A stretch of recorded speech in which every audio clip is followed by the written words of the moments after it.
I want everybody to go in the middle, so I could focus on them instead of going like this way. Yes? As long as you don't go into camera, please, in the middle. Everybody in the middle, please.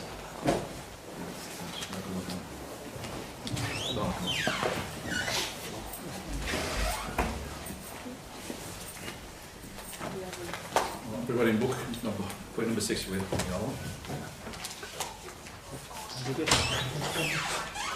Number 6 or 7. 7? That's right. 7. Some of the books are 6, some of the books are Bismillah ar-Rahman ar-Rahim. Alhamdulillah. Wassalatu wassalamu ala Rasulillah. Amma ba'd. After praising Allah subhanahu wa ta'ala and passing salutation of His Messenger Muhammad, may peace and blessings be upon him, we go ahead with our book, Usul Sunnah, and that is for Imaam Ahmad ibn Hanbal. And we're going now through the book, and today we'll be discussing point number 7. According to our print, point number 7, I'm going to read it in Arabic and also in English. والسنة عندنا آثار رسول الله صلى الله عليه وآله وسلم. And the sunnah with us are the athar, the narrations of the Messenger of Allah sallallahu alayhi wa alihi wasallam. We have discussed before, if you remember, the sunnah can come into two meanings, the specific and the general. So when the Imaam Ahmad says, وَالسُّنَّةُ عِنْدَنَا, and the sunnah with us are the athar, the narrations of the Messenger of Allah sallallahu alayhi wa sallam, which he means now the general, which is the religion, or the specific, that is the saying and the actions and the approval of the Prophet sallallahu alaihi wasallam. Which one is? The specific. Excellent.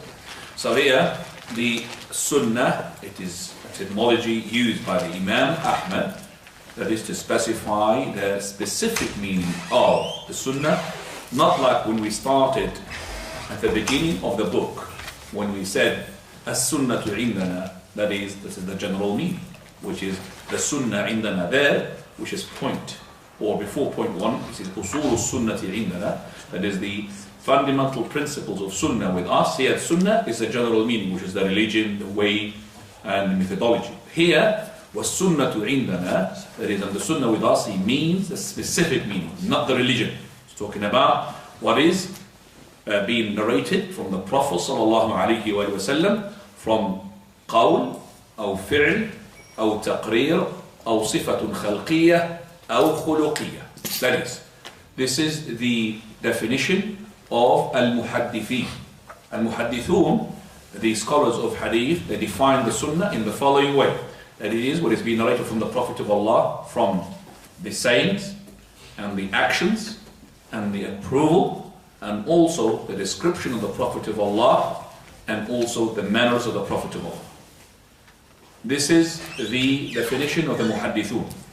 As for the usuliyun who speak about usul, the scholars will define the sunnah as everything that's been mentioned except for the last, which is, that is the description of the Prophet of Allah, and also the manners. So they say, as-sunnatu, Prophet ﷺ sunnah is the words and the actions and the approvals.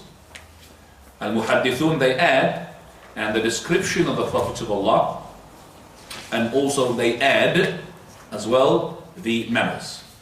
As for the fuqaha, so we talked about now the usuliyun, the muhaddithun, and the fuqaha. The fuqaha, when they mention the word sunnah, they mean that is sunnah as in the meaning of recommended. So they say, for example, this is sunnah.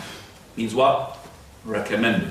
I'm not talking about the sunnah which contains obligatory and recommended and permissible and disliked and as well forbidden. Do you understand that? Because the sunnah, that is, can take as well in it, which is what is being narrated from the Prophet of Allah. It could be obligatory, that the Prophet ﷺ, he commanded us to do in the sunnah, so it could be obligatory.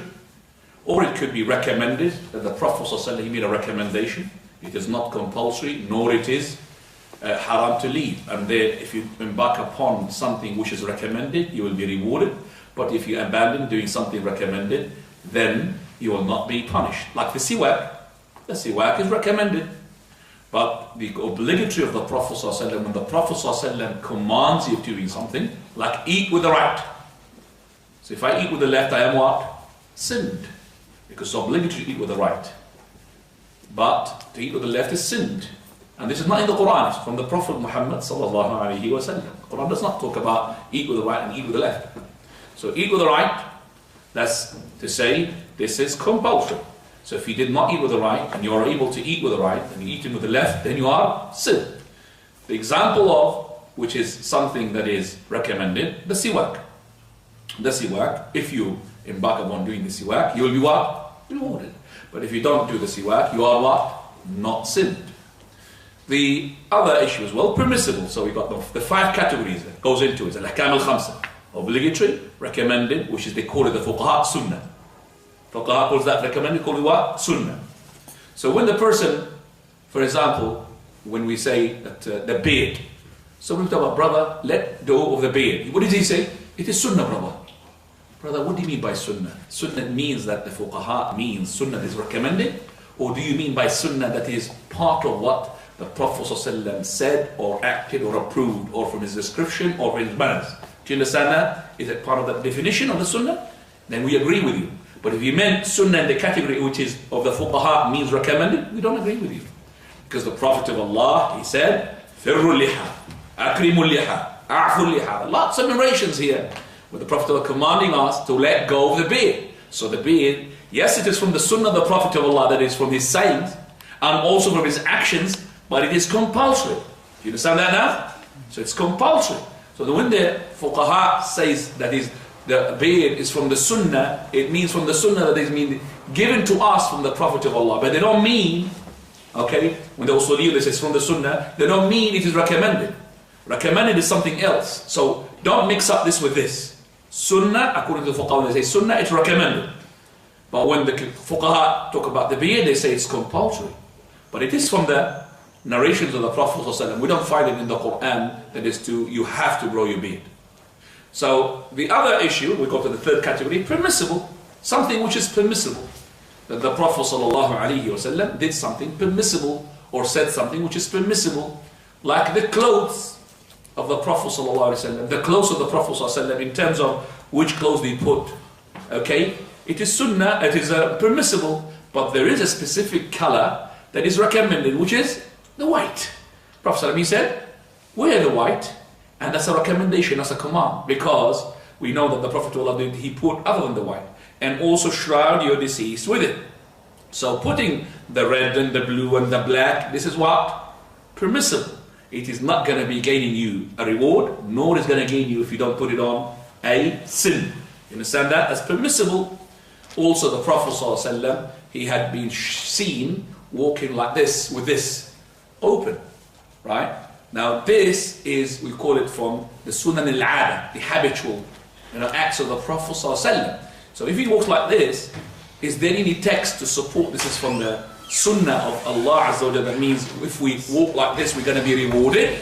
No. So walking like this or like that, it is permissible.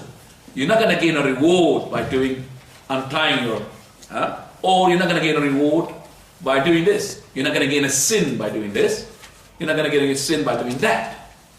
Do you understand that? So when I do like this, but in a society where people think that the person who unties his top button in his clothes is to be considered a street guy, then I would not recommend for you to put it open. The people that say, oh, this guy is from the street people, because that's why he's opening his chest. Okay? He's untying the top button. So we'd say because of the issue that the people would think of you something wrong, it's better for you to put it on. But we don't say you're going to gain a reward by putting this and following the Prophet of Allah. Prophet of Allah is to snore. So when a person snores, brother, don't snore, you really don't. I say, brother, it's a sunnah. Prophet ﷺ snores. So we're saying to him, no, brother, snoring has nothing to do with the sunnah of the Prophet ﷺ. It is something that is from the habitual act. True or not? Prophet ﷺ used to urinate underneath a specific tree sometimes. Abdullah ibn Umar used to do that and go to that tree where the Prophet of Allah used to urinate under. We don't agree with Abdullah ibn Umar. He wasn't his companion. Radiallahu anhu wa arda. The other companions, they don't do that. So we're not going to go now, where is that tree where the Prophet of Allah used to urinate on? So we'll make it loud, the urinating tree. And the sunnah to urinate under that tree. That's not right.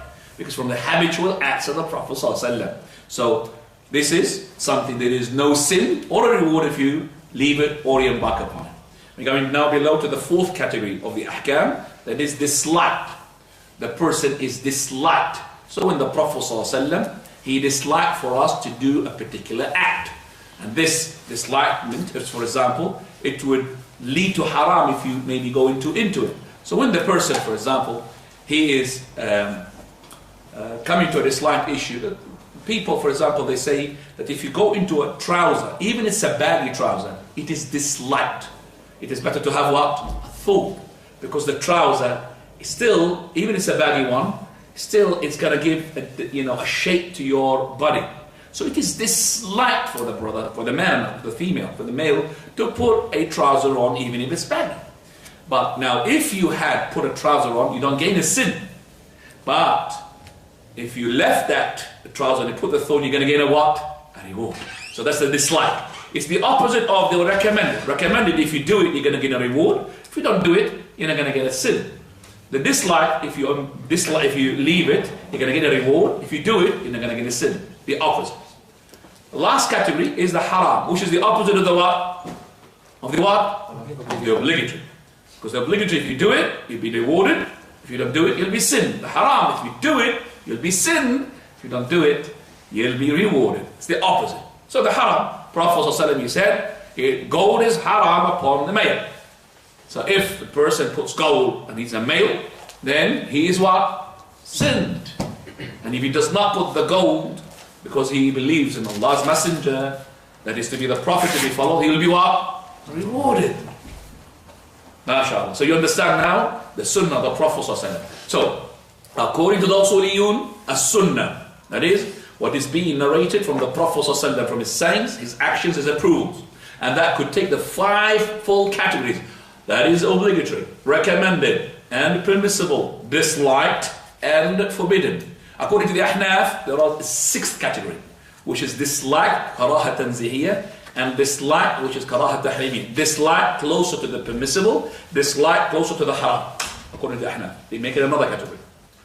The muhaddithun, they say it is what is being narrated from the Prophet of Allah, from the saying, the actions, the approvals, plus the description of the Prophet of Allah and his manners.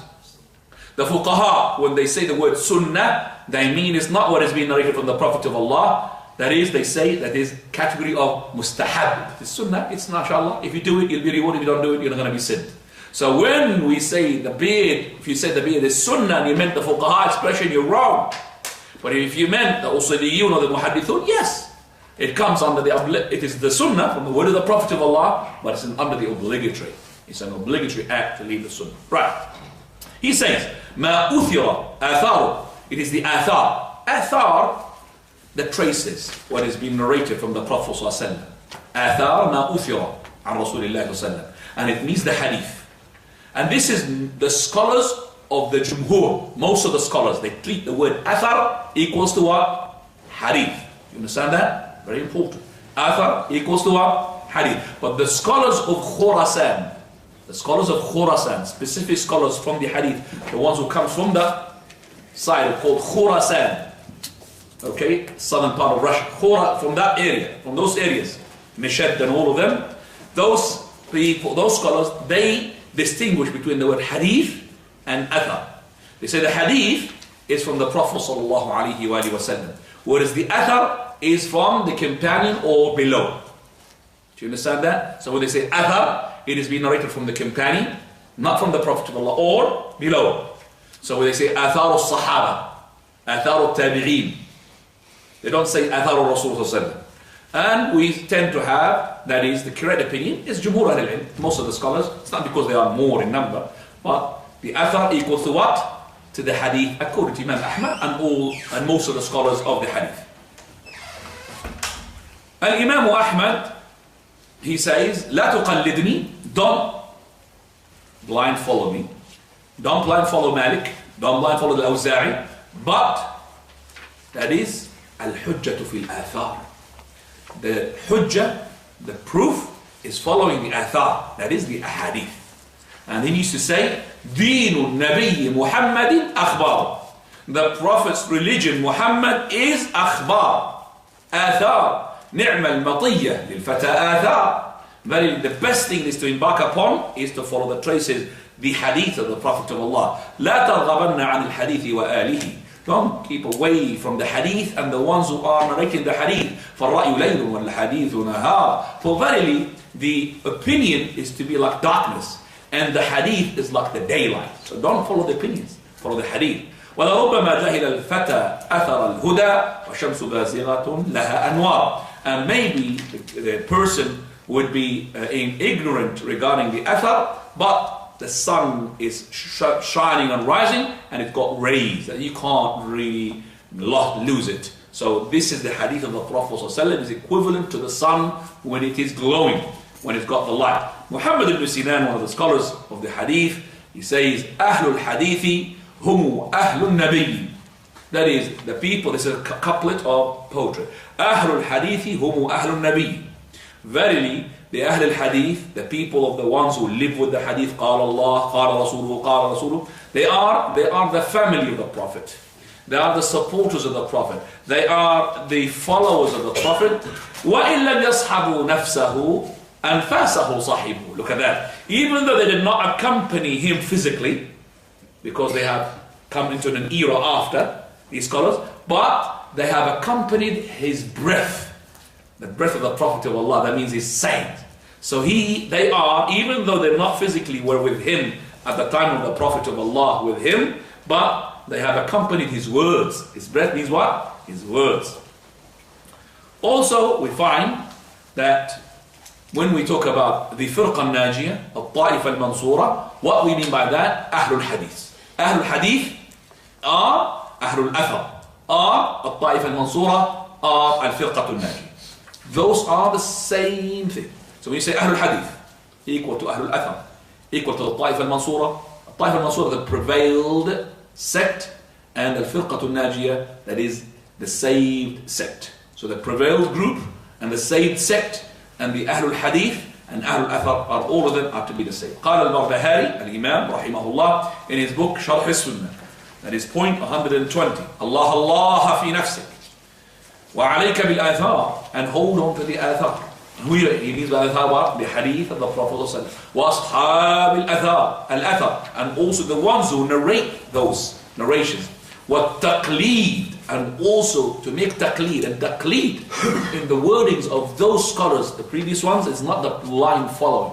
It's the following with as well understanding. The taqleed, that means to follow with understand, to hold on to it. It does not mean to blind follow, to be fanatic. No. وَالتَّقْلِيد فَإِنَّمَا الدِّينُ فَإِنَّ الدِّينُ إِنَّمَا هُوَ التَّقْلِيد. But religion is all of it taqleed. But as I said, not the taqleed that we talk about blind following. The taqleed here is to follow the hadith of the Prophet ﷺ, to hold on to the original source. قال الله قال رسول.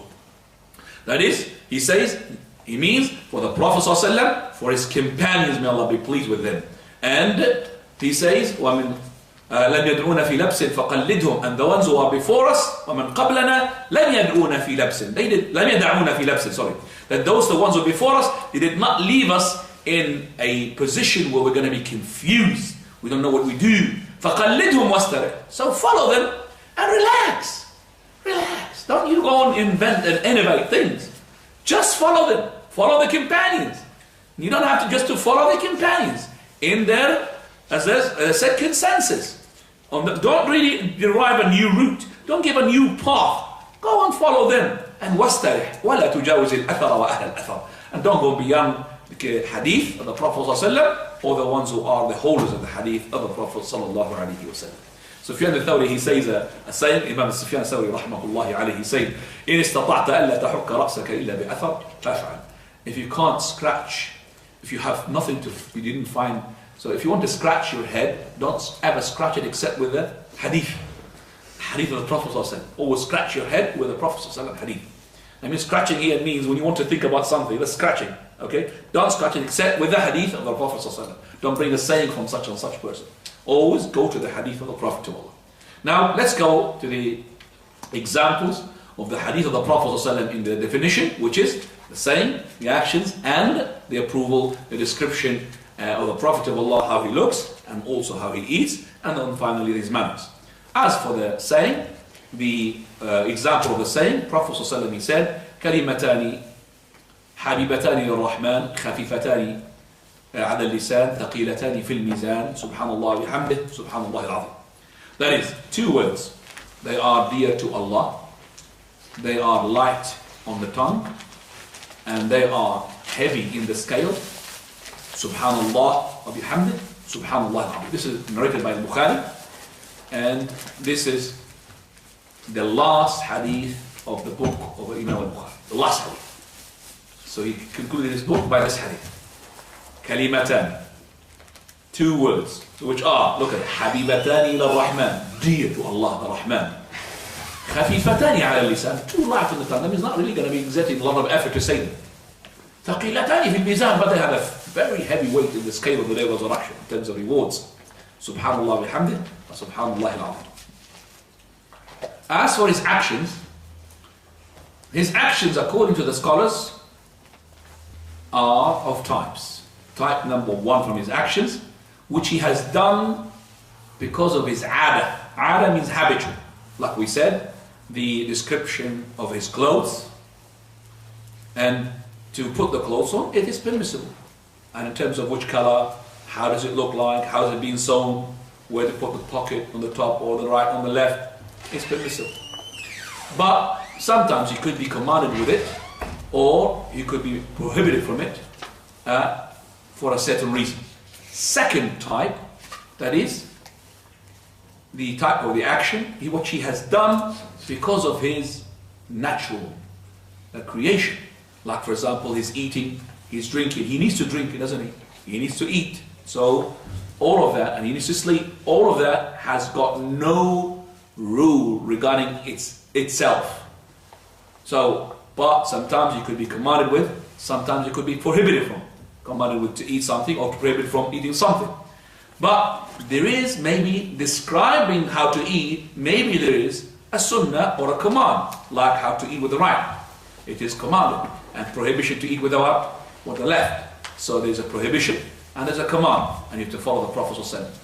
The third type of the actions is what he has done because of its speciality to him. But that come forward. No, forget it. Always fill up the gap. I don't want Mr. Somebody like A'udhu Billah, the shayateen, they always come to in the middle between us. So we want to really tighten them. We don't want them here. Right. The other type, which is, that is when the person, when the Prophet ﷺ, he does it and it's specific to him. That is, for example, his marriage. He married how many? 11. We can't marry 11. More than 4 is not allowed. So 4 for us, and he's 11, is because it's specifically for him. Like, he could be married as well by a gift. So some women, she would say, I give myself as a hiba, a gift for you to marry. That's only for the Prophet ﷺ. Like the woman, she gave herself as a gift to the Prophet ﷺ. That's only for the Prophet of Allah. And you could not say that this act is specific to the Prophet of Allah except with what? With a proof.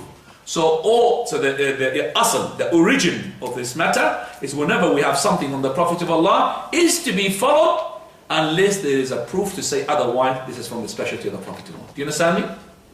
So when you have something from the Prophet of Allah, you have to say that you have to what? To follow it, to do it.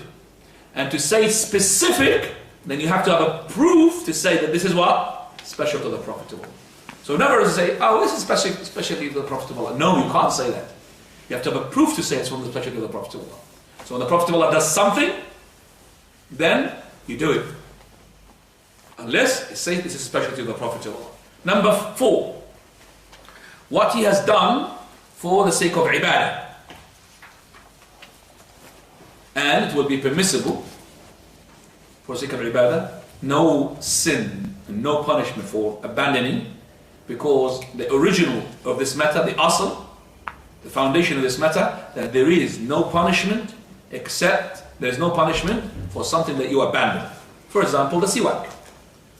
Prophet ﷺ done it, not a habitual. This is sunnah, because he said, السواك مطهرة للفم مرضاة للرب. The siwak is a cleaning of the mouth and also pleasing Allah. Because he said it's pleasing Allah, then becomes what? Recommended. So if you do it, you will be rewarded. If you don't do it, it will not be sin. So an action of the Prophet of Allah, remember that it does not entail, it is obligatory. So the action of Allah, the action of the Prophet of Allah, it does not entail that it is compulsory. It's a very important principle. Number 5, what he has said in order to clarify a text in the book or in the Sunnah. So he wanted to now what he had studied done, the action that he has done in order to explain something in the book or something which he had said in the Sunnah. So it is an action which he clarifies something which is mentioned in the Qur'an, or to clarify something which he mentioned himself by his words. Now this will carry the same level and weight in terms of being compulsory or being recommended or being permissible or being disliked or being forbidden according to the text itself. I'll give you an example. Whatever is compulsory and the Prophet of Allah has done it, then it will be compulsory action. Whatever is in the text itself is recommended and the Prophet of Allah has done it, it becomes recommended. Whatever it is permissible in the text, and Prophet has done it, it will be permissible. So it will carry the same whether it is compulsory, whether it is what? Recommended. So let's just give an example, the compulsory. When the Prophet ﷺ, he had made the actions of the salah, this is to explain what Allah says in the Qur'an, وَأَقِيمُوا الصَّلَاةَ, and establish the prayer. So he himself, the Prophet of Allah, he started what? Making the salah and praying. So his action now to clarify what is being said by the Qur'an. So his action now, is it compulsory, recommended? What is it? Compulsory. Because Allah says you must do the prayer. So the Prophet of Allah is giving you how to perform the prayer. As for the example of the recommended, when the Prophet ﷺ, he prayed 2 rak'ah behind Maqam Ibrahim, the station of Ibrahim, after he finished his 7 circumambulation around the Kaaba. And then he recited the verse, وَاتَّخِذُوا مِن مَقَامِ إِبْرَاهِيمَ مُصَلَّى. As soon as he was going to the station of Ibrahim, he was saying, and he recited the verse, and وَاتَّخِذُوا, and take from the station of Ibrahim a place to pray. The station of Ibrahim is where Ibrahim alayhi used to step back every time he builds the Kaaba. He steps back to see the equilibrium of the Kaaba. Is it this way or that way? So when he goes onto that place, he left a trace, he left a mark with his foot. So it took him a long time, years, to build the Kaaba. Every time he goes back, that place is called the station of Ibrahim. So we take that station of Ibrahim to pray behind it. So when we pray to the Kaaba, after the 7 rotation around the Kaaba, we go behind the station, regardless how far it is. If it's available straight away behind it, no problem. But if it's not, as long as you pray in the direction where the maqam, the station of Ibrahim, becomes between you and the Kaaba.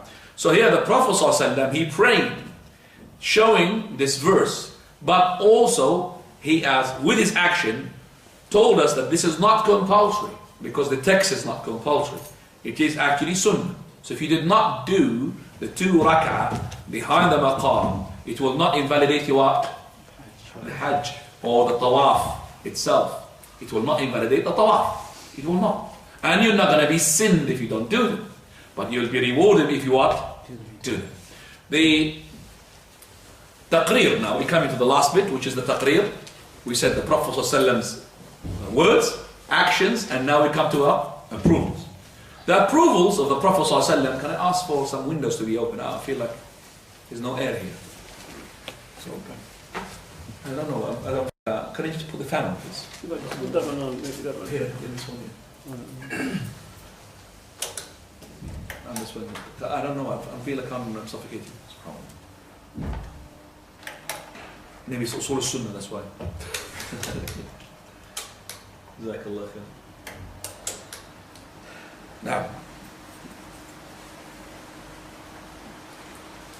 the approvals of the Prophet ﷺ. The approval ﷺ, it is a proof that it is permissible according to the way that he had approved it. Whether he approved the same or an action, whether it is a command or a prohibition. Again, the approval of the Prophet ﷺ, it's a proof that it is permissible according to the way that he approved it. Whether it is an action or a saying that he approved, whether what he approved is a command or a prohibition. Let's just talk about examples and we'll clarify this matter. His approval on a saying. So somebody said something and he approved it. What is being narrated in Sahih Imam Muslim? When the Prophet ﷺ was approached by that Mu'awiyah ibn Hakam al-Sulami, and he said to the Messenger of Allah, the story was a bit long, he did pray, but Sahih Muslim, coming to the end of the hadith, where this Mu'awiyah ibn Hakam al-Sulami said, Messenger of Allah, I do have a sheep and a shepherd girl, which is a slave. She's a shepherd. She's herding the sheep. One day, a wolf captured one of the sheep. I'm the son of Adam. I get angry like Adam gets angry. I'm the son of Adam. So I got angry and I slapped on her face. Shall I free her? Prophet of Allah, call her. So he called her. So he asked her, who am I? She said, you're the Prophet of Allah. He said to her, where is Allah? She said, and she pointed, one narration, and she said, another narration, Fis sama, fi means above, fi means above in Arabic as well. Fis sama, above the heavens, above. So the Prophet ﷺ, he said, A'tiqha, free her, for verily she is what? A believer. So now what is the approval? He approved her answers. Because when he heard the answer, he didn't say wrong or yes, did he? He said, that's the second question. So that approval of his on the question or the answer of her, when she said Fis sama, that is to say the approval, it is permissible to say Fis sama. That's an approval of his sayings. Approval of his actions from the Prophet ﷺ, so approval of the saying of the Jariyah, so approval of the saying of that woman, she said Fis sama, he approved it, and he didn't say anything wrong. That's approval. Approval of the actions, a man who used to lead people in the prayer, and every time he finishes the surah of the after he finishes the surah al-Fatiha, he recites Qul huwa Allahu ahad. He recites what? Qul huwa Allahu. So the companions came to complain about that man, that every time he recites the Fatiha and he recites even a surah, he ends up with what? Saying Qul huwa Allahu ahad.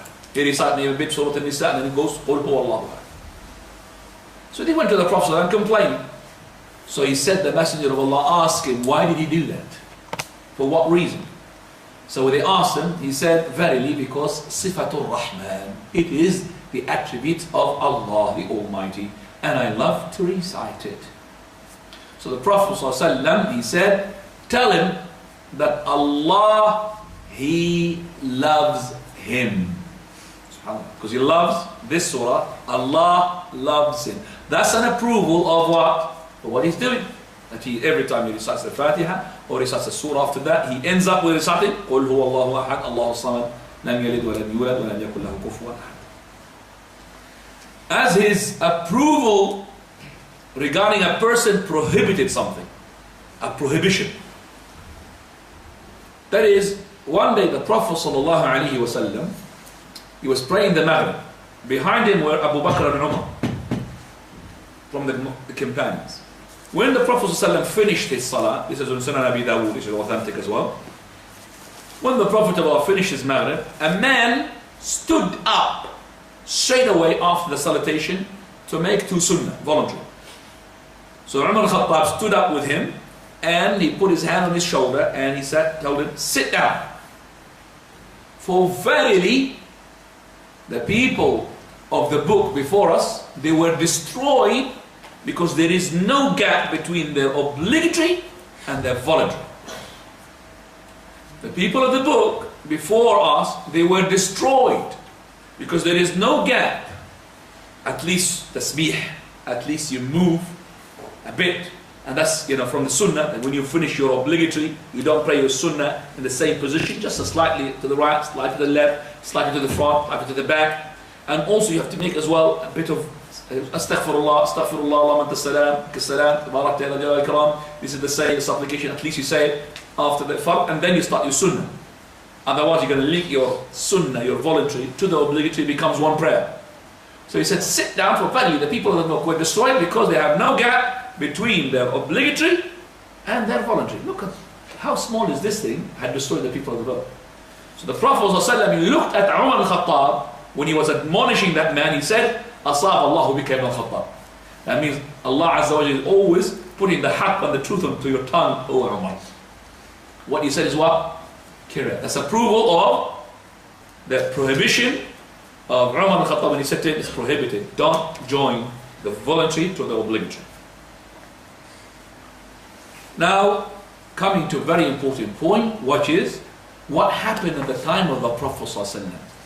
And there was no text to say do it, or a text not to do it is being left. What is the rule of such a thing? That's a very important issue.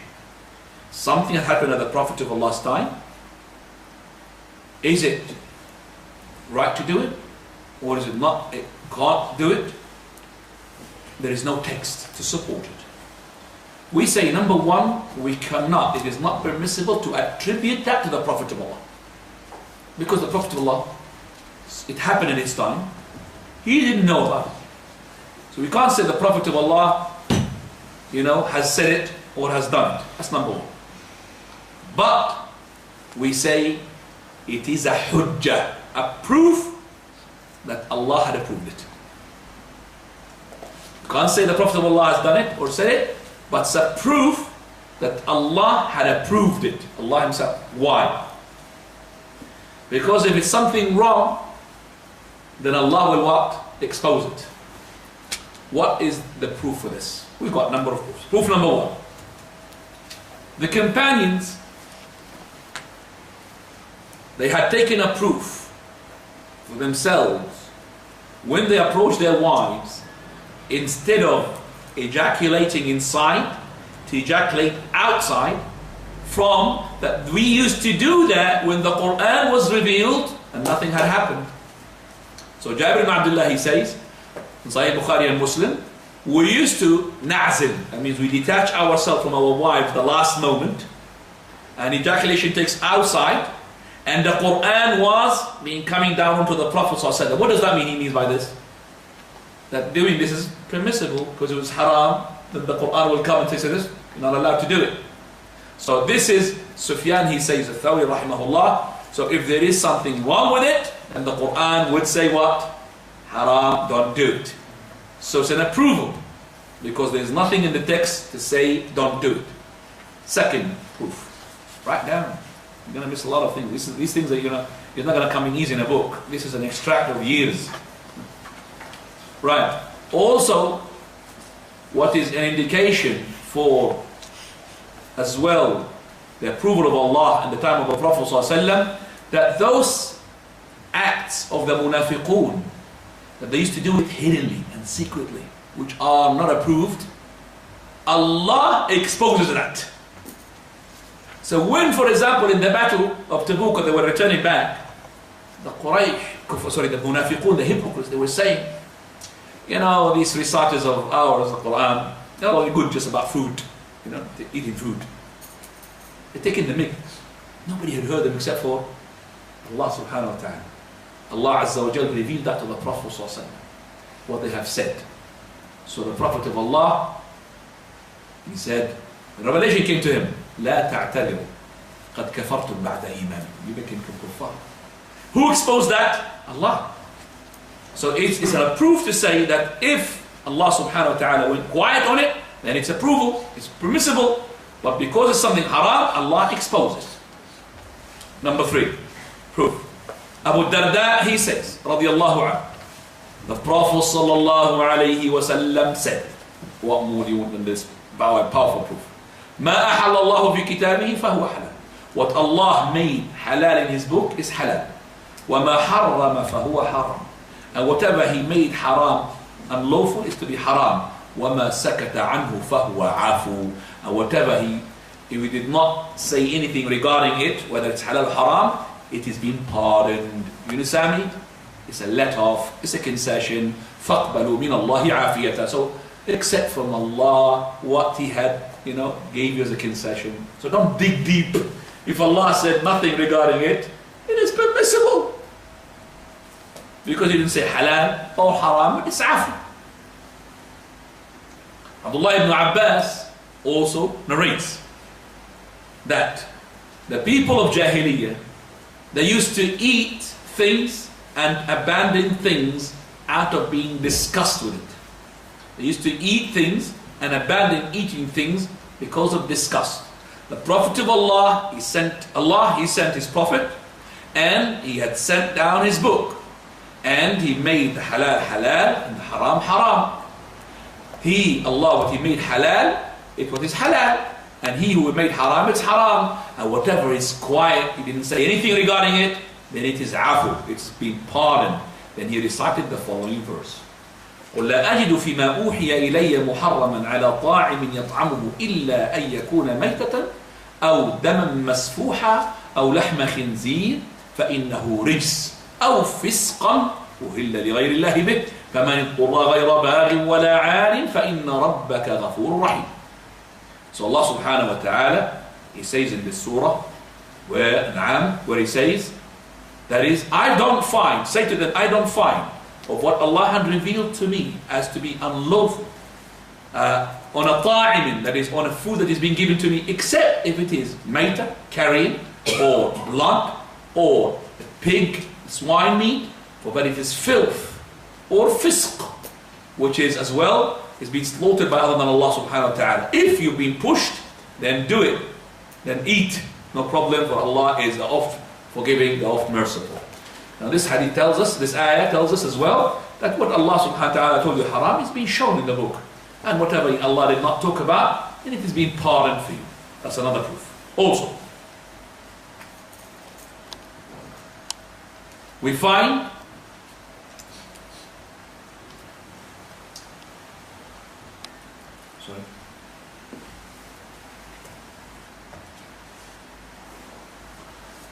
the last proof, the pardoning of the sadaqah, the zakah, on the two things here, the horses and the slaves.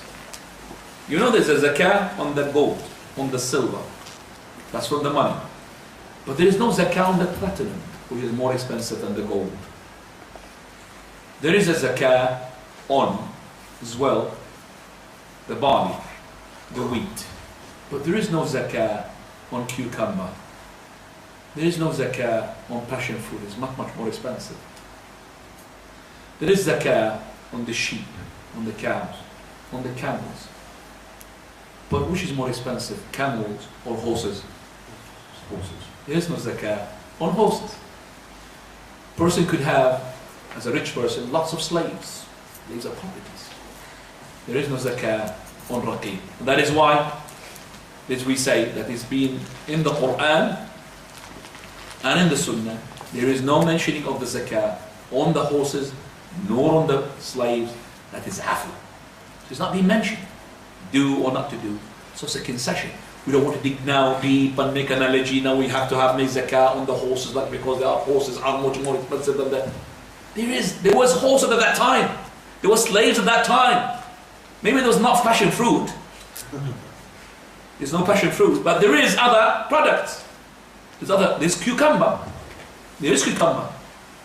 And there was no anything mentioning in the Sunnah to say that there is a zakah on it. So don't really make now this qiyas. There is. So it is being pardoned. There is no zakah on that. This is to prove as well, whatever the Sharia said nothing about it, it is concession, so accepted. Allahu ta'ala a'lam. And this is the explanation of that, point number 7. And we go now to point number 8. Post. It's not numbered, is it? Number 8, is it? In your book. Can I just have a pen?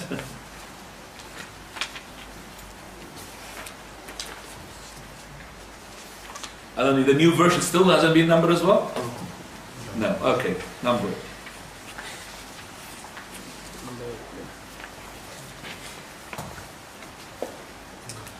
وَالسُّنَّةُ تفسير القرآن.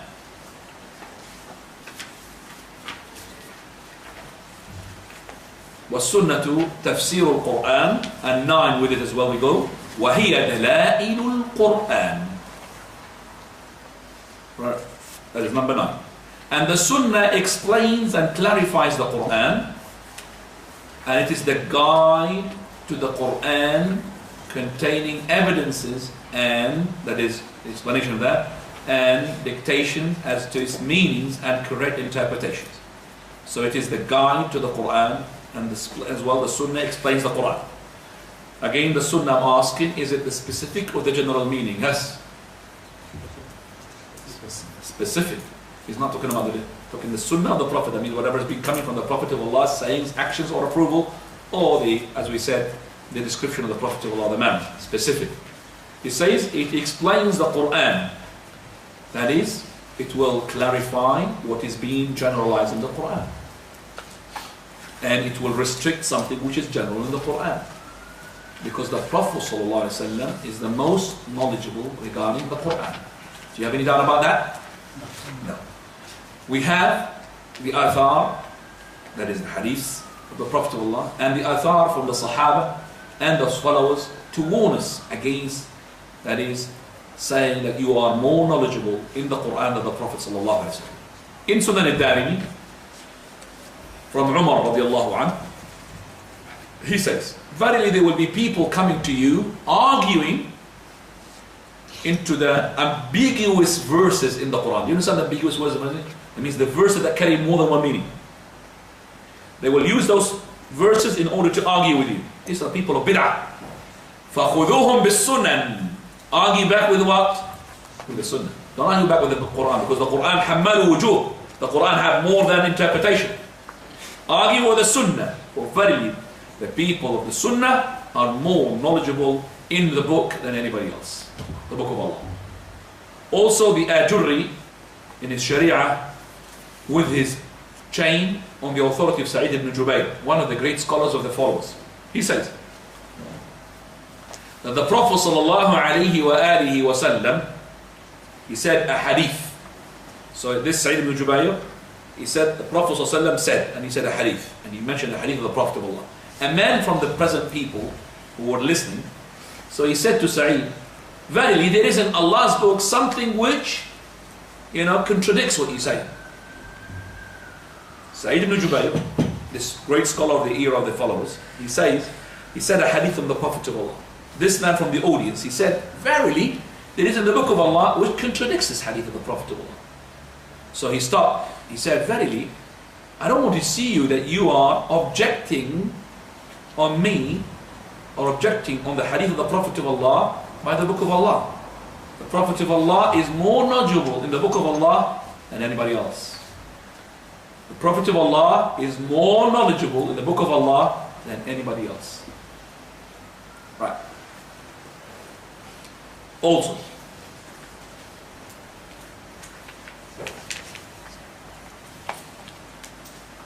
Ibn Abd al-Barr, he narrates from Ayyub al-Sikhtiyani, rahimahullah, a man came to Mutarrif from the era of the followers. He's the son of Abdullah ibn Sheikh, the companion. He said, a man came to Mutarrif. So Ayyub al-Sikhtiyani, scholar from the era of the followers, he says that the man came to Mutarrif ibn Abdullah ibn Sheikh.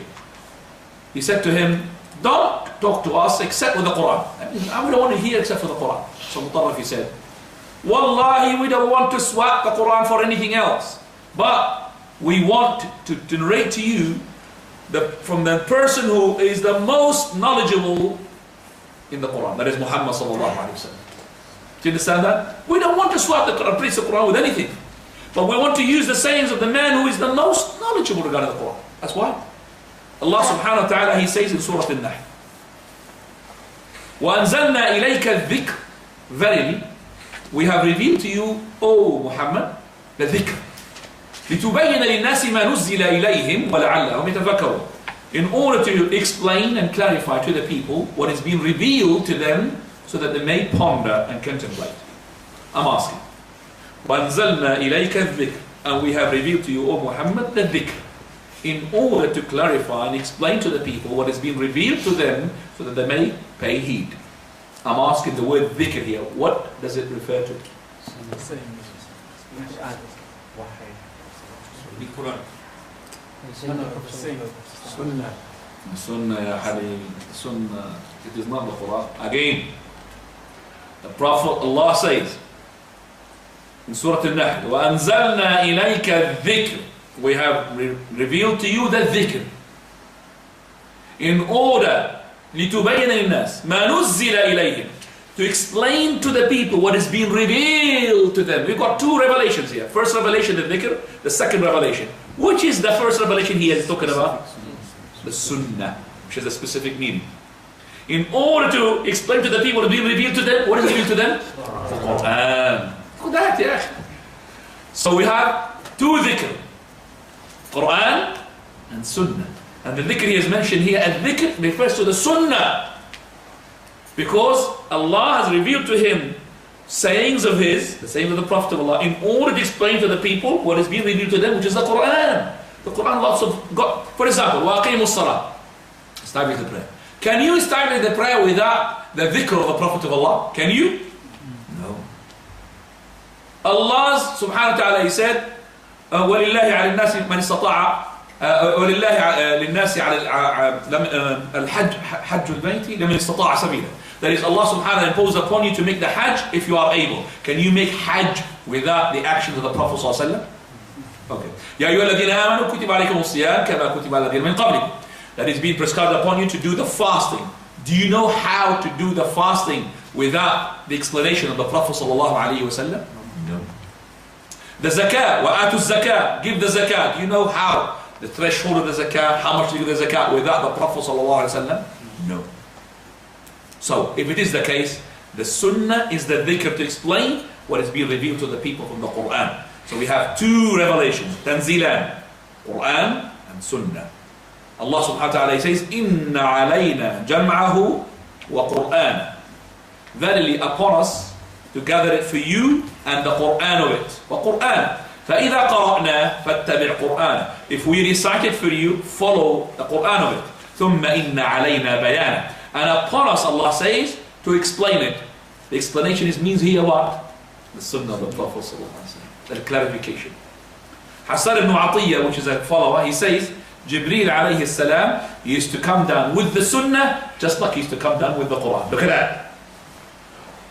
Again, Hassan ibn Atiyah, which is a follower, he used to say that Jibreel, he used to send, it comes down from Allah with the on the Prophet with the Sunnah, like he used to come down with the what? With the Qur'an. So these two revelations come to the Prophet, Qur'an and Sunnah. وَمَا يَنطِقُ عَنِ الْهَوَىٰ إِنْ هُوَ إِلَّا وَحْيٌ يُوحَىٰ.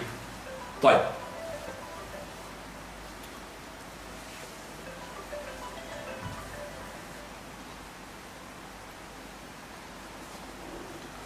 عن المقدام بن معدي كرب, a hadith from the Prophet ﷺ's companion, that the Prophet of Allah said, أَلَا إِنِّي أُوتِيتُ الْكِتَابَ وَمِثْلَهُ مَعَ. Verily I have been given the Qur'an and similar to it. What is similar to it here? Similar to it. Not below it, similar to it. The Qur'an, the difference between the Qur'an and the Sunnah is that the Qur'an, when we recite it, we are getting a what? A reward for each letter. Alif, Lam, Mim, 10 hasana, 30 hasana. But when I say, for example, Ala inni utitul Qur'ana, I don't get 10 hasana for Ala inni utitul. But both of them comes from where? From Allah. I have been given the kitab, the book, and similar to it. Ala yushiku rajulun shab'an muttakiun ala ariyati. I don't want to find a person who is full of food and is reclining against his couch. يقول, he says, عليكم بهذا القرآن. Hold on to the Quran only. فما وجدتم فيه من حلال فأحلوا. Whatever halal in it, then make it halal. وما وجدتم فيه من حرام فحرموا. And whatever haram you find in it, in the Quran, then make it haram. Then the Prophet of Allah answers, he says, ألا إنما حرم رسول الله مثل ما حرم الله أو أكثر. Look at that. Verily, whatever the Prophet of Allah makes haram, makes halal, whatever the Prophet ﷺ makes haram, then it is like what Allah makes haram and even more. Do you understand what I'm saying? This is the hadith of the Prophet.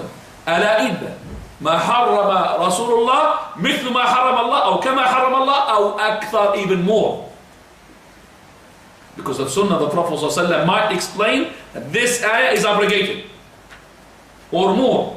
ألا لا يحل لكم, verily it is not halal for you to eat لحم الحمار الأهلي, the donkey, the domestic donkey's meat. Is that in the Qur'an? I'm asking, is it in the Qur'an?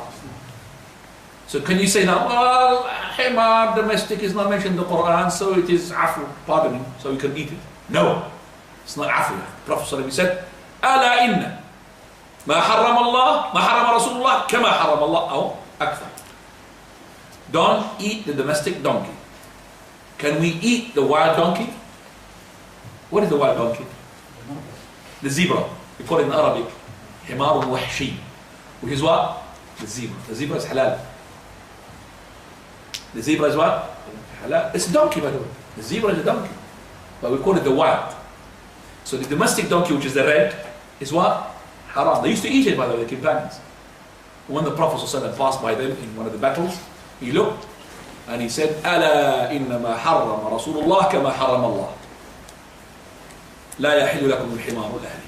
It is not halal for you to eat the donkey, domestic donkey's meat. They started now throwing the donkey's meat out of the cauldrons after the cooking. And he said, it's rijs, it is najasa, it is impurity. And then he said, وَلَا كُلُّ ذِي نَابٍ مِنَ السَّبْرِ, and every animal that has got canines. Canines, like the tiger, the lions, the cats, the meerkats, the one that eat with their canines, the fox, the wolf, okay, all of them. As for the animals, for the elephant, a difference among the scholars, because he's got a tusk, but are they canines? Does he eat? Does he kill with them? No, he kills with his foot, maybe he steps on something. But he's a grass, eater, he's a vegetarian. So I wouldn't say it's haram. Halal, because afu, pardon. I'm not saying it's a nice meat or not. I'm not trying to sell you here elephant. But I'm saying it's not mentioned, so it's halal. But also, it is not وَلَا لَقُطَتْ مُعَاهد. And lucky found for a person who is mu'ahid, under the covenant, is from the non-Muslims. If you found it, you have to return it back. إِلَّا أَنْ يَسْتَغْنِيَ عَنْهَا صَاحِبُهَا. And then he says, except for the person, if he wants to let go, no problem, he says, no problem. وَمَنْ نَزَلَ بِقَوْمٍ, and he who comes down as a journey, from a journey, and he comes to the tribe of a people, for a person, فَعَلَيْهِمْ أَنْ يُقْرُوهُ. Verily they have to entertain him. فَإِنْ لَمْ يُقْرُوهُ فَلَهُ أَنْ يُعَاقِبَهُمْ بِمِثْلِ قَرَاء أو قِرَاء. Verily, if he don't give him the entertainment, then he is allowed to punish them by taking, what is equivalent to his entertainment. So you go to the governor, please, I want my entertainment from these people, my hospitality. Okay, so the governor will put him in the hotel, and whatever expenses there, they will pay it. Because they did not put him inside their house. They did not give him from their food. It is a must upon you. That's how Islam is a great religion. So if you are a guest, you have to be looked after. And the great reward that Allah subhanahu wa ta'ala had given you to look after a guest for 3 days. After the 3 days, it's up to you. Brother, I've given you hospitality, I can't give you any more. Or you could go in extra and give sadaqah. No problem. Right. So, كَمَا حَرَّمَ اللَّهُ, we say, it is like the Sunnah, it comes down to the Prophet ﷺ, just like the Qur'an comes down to the Prophet ﷺ. What is the relationship between Sunnah and the Qur'an? Al-Shafi'i, he says in his Al-Risala, great book, read it. Al-Risala, great book. Wallahi, if you don't read it, you know what is the beauty of the religion. Read it. He says the Qur'an's relationship with the Sunnah is of 3 types. Number 1, it will confirm a command that Allah had said in his Qur'an. Number 2, it will explain a command which the Qur'an gave it in generality. So a general command. Number 2, it explains a general command that the Qur'an came with. Number 3, it will come with a new command. Like for example, the prohibition of that domestic donkey.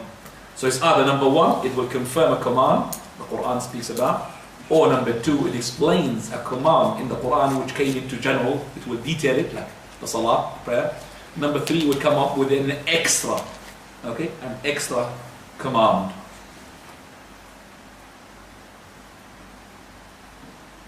Some of the Usuliyin scholars, they say the second source for Sharia legalization, no Sharia, it counts Sharia. Second source for the Sharia is the Sunnah. We say this is wrong. This wording is wrong and entails lots of things which is wrong. We say مصدر التشريع القرآن والسنة. We don't say number 1, number 2. The Sharia is based upon what? Qur'an and Sunnah.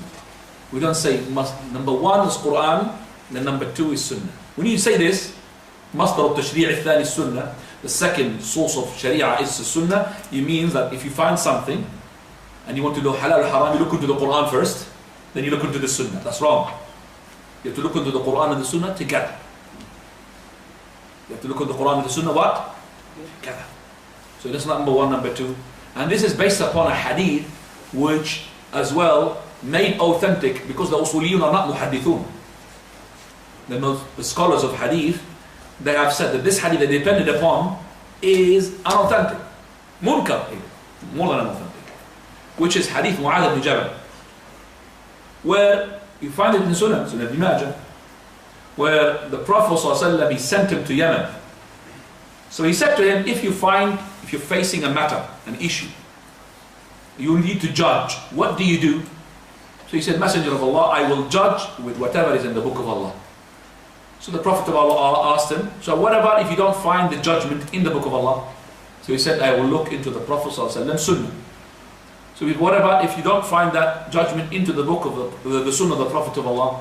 Then he said, I will make my opinion, I will make ijtihad. So the Prophet ﷺ, he struck him in his chest and he said, Alhamdulillah, praise be to Allah, that Allah subhanahu wa ta'ala guided the messenger of the Prophet of Allah to what pleases the Prophet of Allah. Now this hadith is munkar, narrated by Muslim Imam Ahmad, narrated by Ibn Majah, and Ibn Hazm, rahimahullah, he says, hadithun saqit. Hadith is falling down. It's not a hadith from the Prophet ﷺ. Because this hadith, as I said, in terms of narrations, the narrators are not authentic. There's something wrong with the narrators as well. There are some people there in the narrations, they're not even known. Or they're not even named. They're not even named or known. They're being named and not known. And also, in terms of wordings, it opposes our principle. Look at that. Prophet is asking him, if you're faced with the matter, what do you judge? He says, I look into the book of Allah. So that means he's taking away the Sunnah of the Prophet. I'm asking, okay, you found it in the book. So what about if you don't find it in the book of Allah? Say, I look into the Sunnah of the Prophet of Allah. Well, the Prophet of Allah is alive. How can he make his ijtihad when the Prophet is alive? Do you understand? The Prophet of Allah is there. So I'm not going to ask the Prophet of Allah, I'm going to make ijtihad. I think it's halal. What I think is haram. How dare a companion would do such a thing? No way. Prophet of Allah is alive. He will ask. He will send someone. Messenger of Allah, this is the matter. What do you think? He will not. If you didn't find a Qur'an ayah, you will find the Prophet sallallahu alaihi wasallam. So those companions who were traveling and they passed by people and they asked for their hospitality, amongst them is Abu Sa'id al-Khudri. These people did not give their hospitality. It was the time of the Prophet ﷺ. So they camped outside the village. When the head of the village got stung with a scorpion, he was dying. So they asked now for some people to give ruqyah. They found that these people who camped outside, who they did not give hospitality to, they are very good. Why? Because they were reciting the Qur'an during the night. They are very righteous people. So they wanted now to save their chief, their leader. So they went to them we want you to just help us. He said, no, you did not give us our entertainment. I'm not going to give you anything. He said, okay, what do you want? We will our entertainment. So, it's okay, we will give it to you. Go on, treat him. So Abu Sayyid al-Khudri, radiallahu anhu, he recited the Fatiha 7 times. That's what he's done. 7 times. Fatiha, all over. And he used to blow on him. 7 times. The chief got, mashallah, healthy on his feet. Everything's okay. So, because he's a chief, a leader, they brought him 30 sheep plus. Imagine. That's a lot of money. Considerable money. 30 sheep plus. That's more than 30 sheep. For that sake of that. So now, they are having the 30 sheep. Oh, that's good, let's eat it. So what he said? No, we're not going to touch it until we see what the Prophet ﷺ is going to say. Is it halal or haram? No. We look at the book of Allah, the book of Allah doesn't say anything, no problem. The Sunnah of the Prophet of Allah, we don't find anything. The Prophet of Allah is alive, let's make our ijtihad, yalla, eat. They never said that. I'm talking about what Mu'adh ibn Jabal would have done. They never said that. They said, let's ask the Prophet of Allah. So they took the 30 sheep all the way, remember, imagine 30 sheep, it's not really easy to take them all the way there. Prophet of Allah, halal to eat from the sheep because they've given it to us because of ruqyah. So the Prophet ﷺ, he said, give me my share. What does that mean?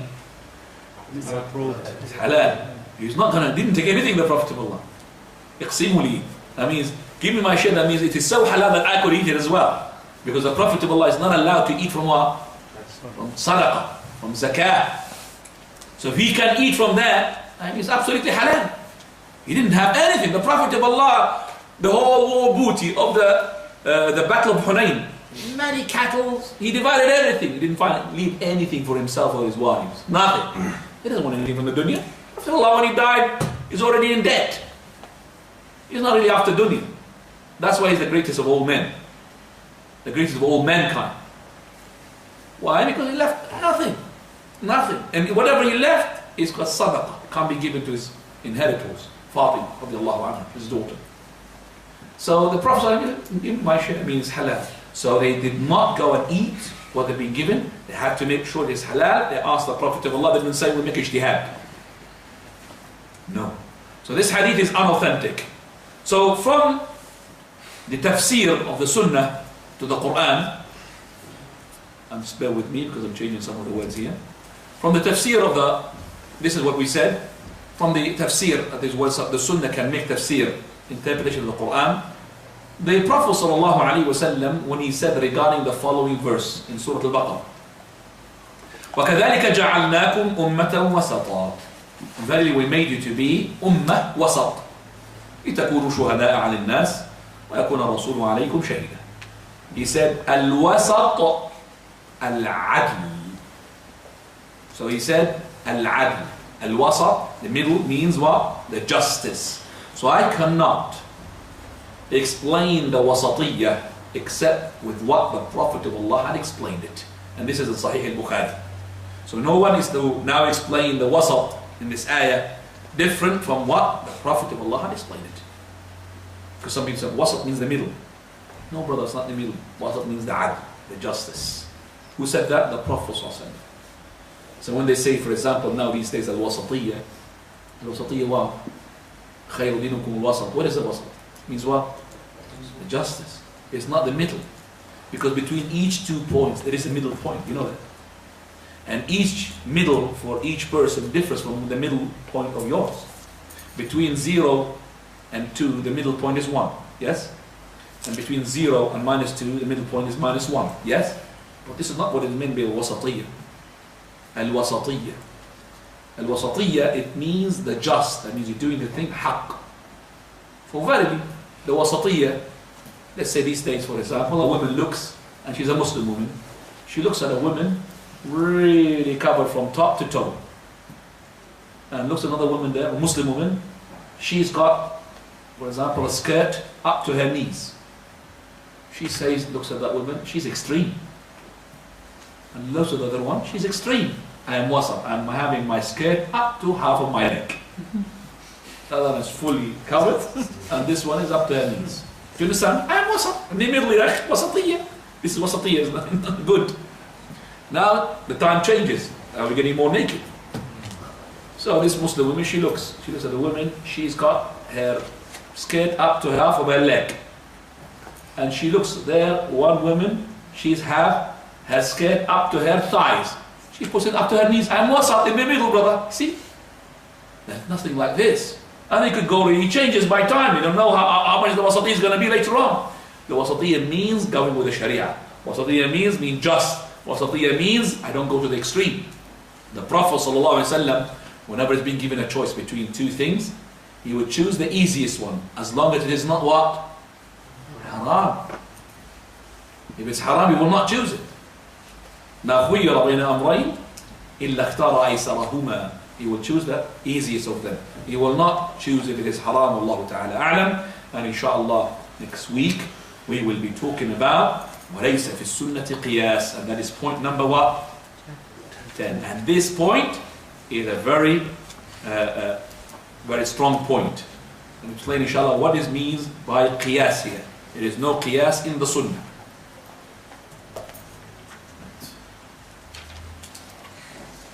And to your now favorite part of this class, which is the questions. Fadl. Yes. شيخ عندي سؤال من قرب بسم الله ظهرك يوجعك. عندي سؤال من شقين ان شاء الله شيخ. يلا. شقين ولا سؤالين؟ سؤالين.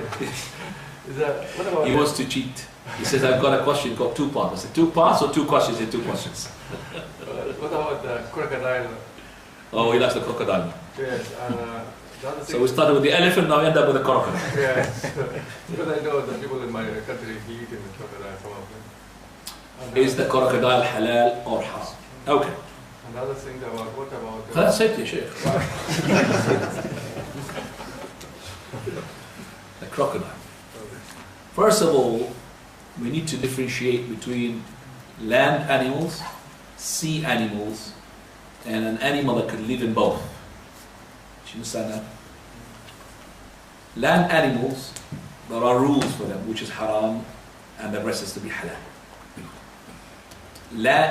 Sea animals, all of it halal, except if it is poisonous. You take the poison out and you eat. For example, you say everything in the sea halal. Yes, brother, at the time of the Prophet ﷺ, the companions to go into light, shallow water, and they will eat from those animals, which are fish halal. But now you could go as deep as 1 mile inside, and then you could get me the jellyfish and all of these poisonous. We'd say it's halal, but take the what? It's the poisonable. There is a fish, looks like a rock. If the diver goes on top of it, he will kill it. You know this. He will sting him with poison. Now that fish, if you take the poison out, no problem, eat it. No problem, it's halal. So whatever is in the sea is halal except what is harmful.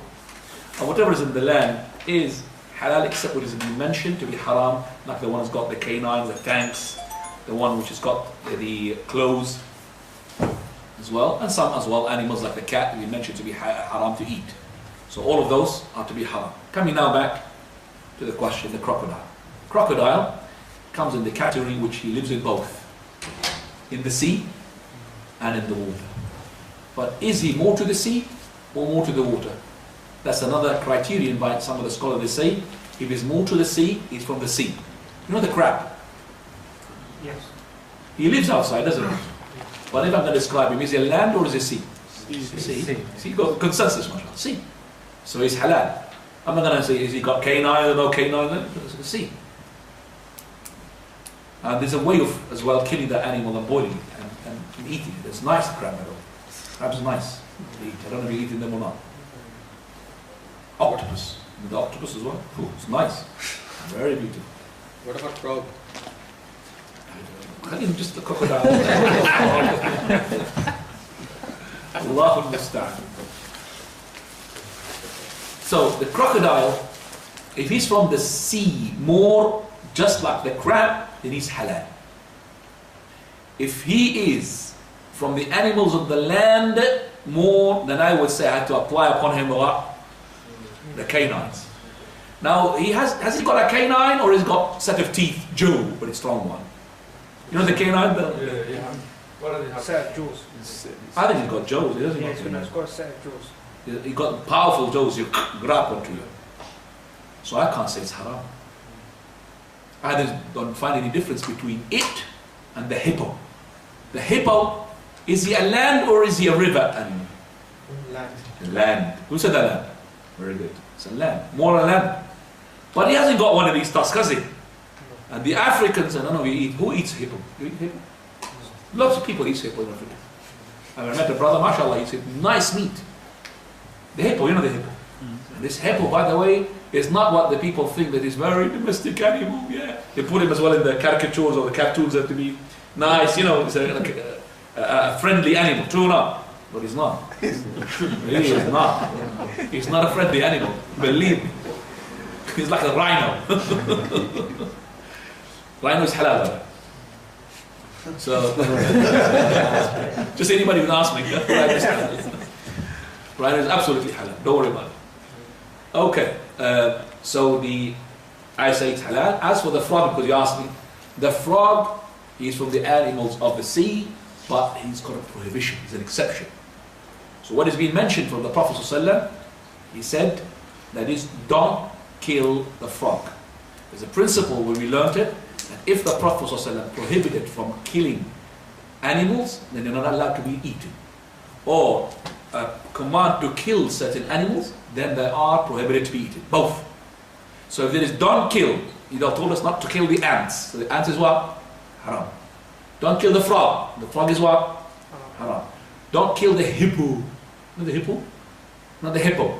Hoopoe. It's a bird. No, it's a bird. It's a bird which is called hudhud. The one for the Sulaiman alayhi salam to bring the news. Hoopoe. Looks like a parrot basically. It's not a parrot. Hoopoe. H-O-P-E-O. Very strange even spelling of it. Hoopoe. And the bee. Don't kill the bee, so you're not allowed to eat the what? The bee. As for the animals you are commanded to kill, so they're not allowed as well to be eaten. Snake, scorpion, a bird called a sard, I don't know what it is. The crow, the mice, rat. So those are the 5 animals that you are asked me to kill. So you're not allowed to what? To eat. Okay? Now, what is your second question? What about the meaning of the ayah when I say... So what has got to do with the second part now? You said crocodile and ayah. What's the meaning of... what you say? لماذا تحل ما حرم الله عليك? The meaning of the ayah. I don't know. I don't know which ayah, because lots of ayah to talk about which ayah. But anyway, what is the meaning of the ayah? Yes, لماذا تحل ما حرم الله عليك? لماذا تحل ما حل الله عليك? No, there's no ayah like this. When you get the ayah, please tell me, so I could really know. Explanation. Now. The sending of Mu'adh bin Jabal, is that authentic to Yemen, but not the hadith in The general? hadith of the Prophet ﷺ sending Mu'adh to Jabal, he sent both. Abu Musa al-Ash'ari and Mu'adh. Together to Yemen. That's the hadith which is authentic. So it's authentic. And he said to them, come together, tatawa'a, that is, help one another to be together, وَلَا تَخْتَلِفَا, don't split from one another. يَسِّرَا وَلَا تُعَسِّرَا, give glad tidings, don't make the people run away from you. So he said both because they are scholars. Mu'adh bin Jabal is a scholar, well-known scholar, and Abu Musa al-Ash'ari, the student of Abdullah ibn Mas'ud, he is as well a scholar. But in terms of what the hadith which is said, if is a matter facing you, what do you judge? That's unauthentic. Did he say to them that you're going to go to the people of the book? Yes, there's a hadith, Sahih Bukhari, where he said, the people of the book, and the first thing that let it be to be calling them is Tawheed, Manazir, Ashhadu an la ilaha illallah. If they have embraced Islam, then tell them that there is a salah, and there is a zakat, that is being incumbent upon the rich to give to their own poor. So not to the zakat to collect it to give it to Medina, bring it to Mecca. First of all, to give it to what? To the poor of Yemen. So the zakah is being taken. So just logic, this is the logic of it. Why is it incumbent upon us to give tax money, zakah? It's taken from your own rich to give it to your own people, poor people. We're not taking it to the head states.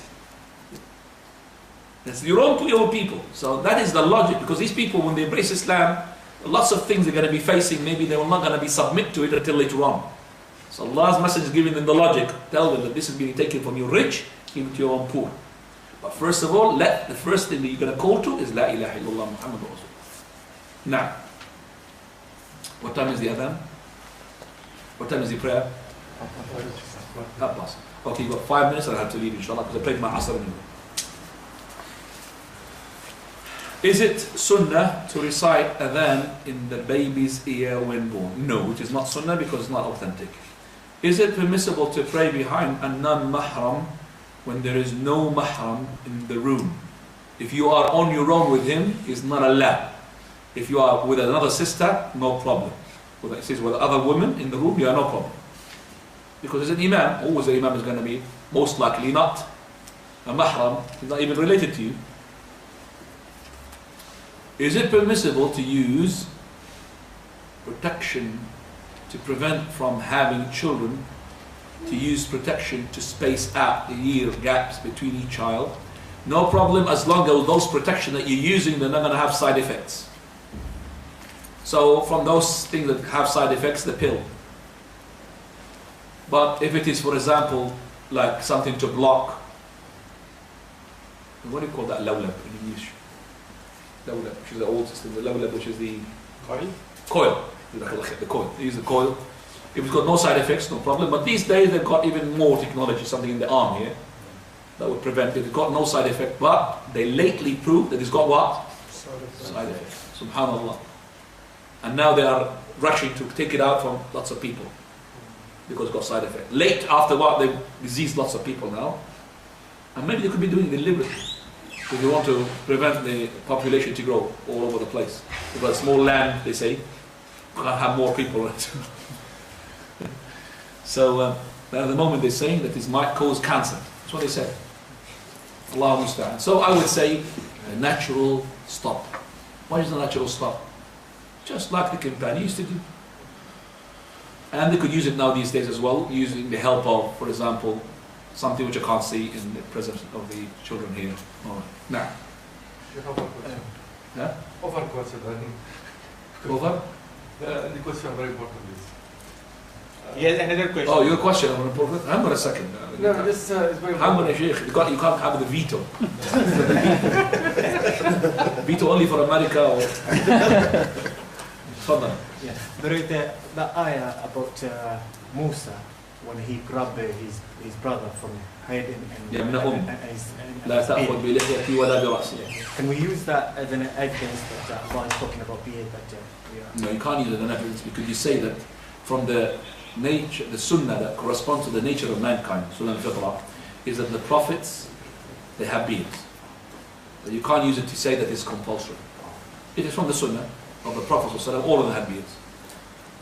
When Musa ﷺ took hold of the head of his brother Harun, he took him from the beard and the head. He says, no, don't do that, because I didn't command them to go and worship these things that they worship at the moment. They have done it in the wrong. Now, Did Rasulullah at the time of death left any inheritance?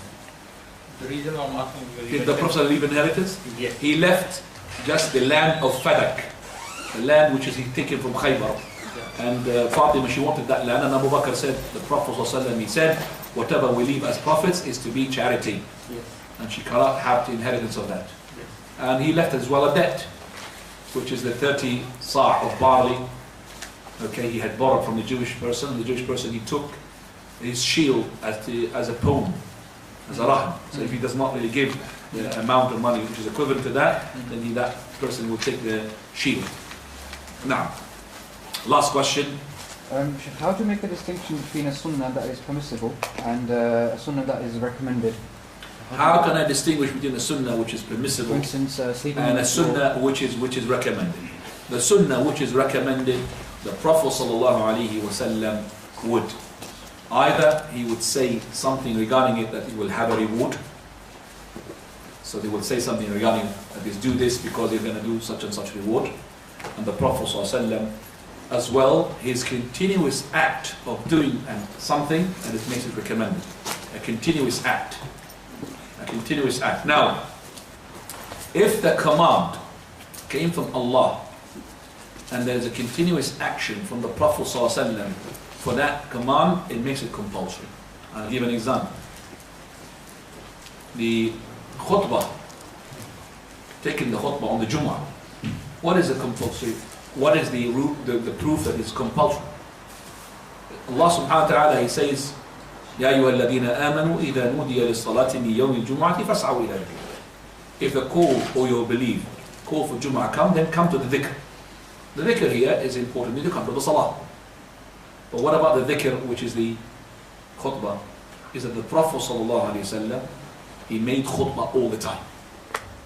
Also, the companions came to the khutbah. Even the Prophet sallallahu alaihi wasallam, he made an immense amount of reward you're going to lose if you don't come from the beginning of the khutbah.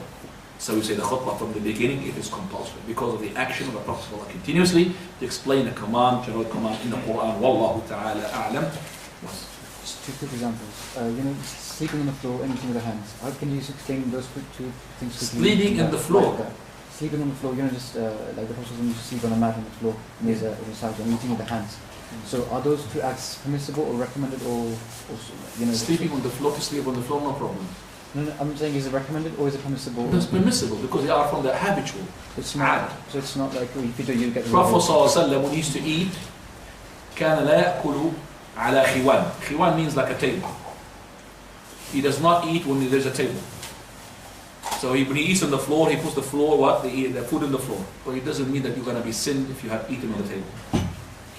Prophet Allah, he likes to eat what? Put for example, a piece of cloth on the floor and he eats on it. But if you had eaten on a table, or we call it in Arabic tabliya, which is a little table, you sit down and make the food a bit high. This is well known in our country. Tabliya. Huh? Tabliya. Tabliya, tabliya. Where are you from? Misr. Yes, Egypt, that's right. So, there's no problem. So we say it is permissible. Allahu ta'ala a'lam. Jazakumullahu khairan. Please allow me to leave before you make that.